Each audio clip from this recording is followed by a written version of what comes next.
रूस के अंदर 2 सप्ताह पहले यूक्रेन ने हमला बोला था। यूक्रेन ने रूस के अंदर हमला कर बड़े इलाकों पर कब्जा कर लिया, लेकिन यूक्रेन का यह कदम अब उसके लिए ही मुसीबत बनने लगा है। यूक्रेन के हमले से भड़के पुतिन ने अपनी सेना को यूक्रेनी इलाकों पर कब्जा करने का आदेश दिया है। रूसी सेना तेजी से यूक्रेन के अंदर बढ़ रही है, जिसे देखकर जेलेंस्की पूरी तरह हिल गए हैं और लड़ाई वाली जगह के करीब के इलाकों को खाली करने को कहा गया है। रूस का हमला तब हो रहा है जब पीएम मोदी यूक्रेन की यात्रा पर गए हैं। यूक्रेन के पूर्वी शहर पोक्रोवस्क को अधिकारी खाली करने की चेतावनी दे रहे हैं, लेकिन कई निवासी वहां से नहीं जाना चाहते। कुछ माता पिता तो जबरन निकासी से बचने के लिए अपने बच्चों को अधिकारियों से छिपा रहे हैं। पोक्रोवस्क और उसके आसपास के इलाकों को अगले 2 सप्ताह के अंदर खाली करने का आग्रह किया जा रहा है।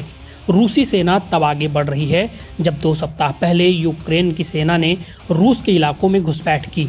इस घुसपैठ में यूक्रेन ने सैकड़ों वर्ग किलोमीटर शहर पर कब्जा कर लिया। ये हमला इतना सीक्रेट था कि रूस भी हैरान हो गया।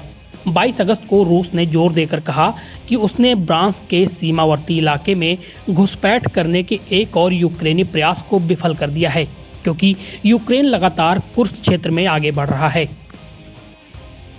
यूक्रेन में फ्रंटलाइन से 4.8 किलोमीटर की दूरी पर मौजूद मायर्नोहराड शहर में सैन्य प्रशासन के प्रमुख यूरी त्रेयाक ने सख्त चेतावनी देते हुए कहा, रुको मत, हालात बेहतर नहीं होने वाले, ये सिर्फ बदतर होगा, निकल जाओ।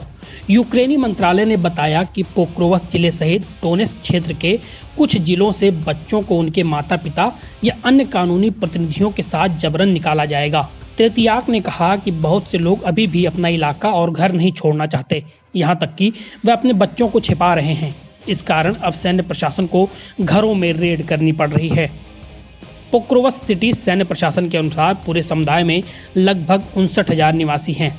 लगभग 600 से 700 लोग हर रोज पलायन कर रहे हैं। त्रेतियाक ने एक रेडियो इंटरव्यू में कहा, दुश्मन उम्मीद से कहीं ज़्यादा तेजी से आगे बढ़ रहा है, इसलिए हम सप्ताह के अंत तक लोगों को निकालने के लिए यथासंभव प्रयास कर रहे हैं। पोक्रोवस्क कोई प्रमुख शहर नहीं है। युद्ध से पहले यहाँ सिर्फ 60,000 लोग रहते थे। रूस के हमले के बाद कई लोग यहाँ से चले गए।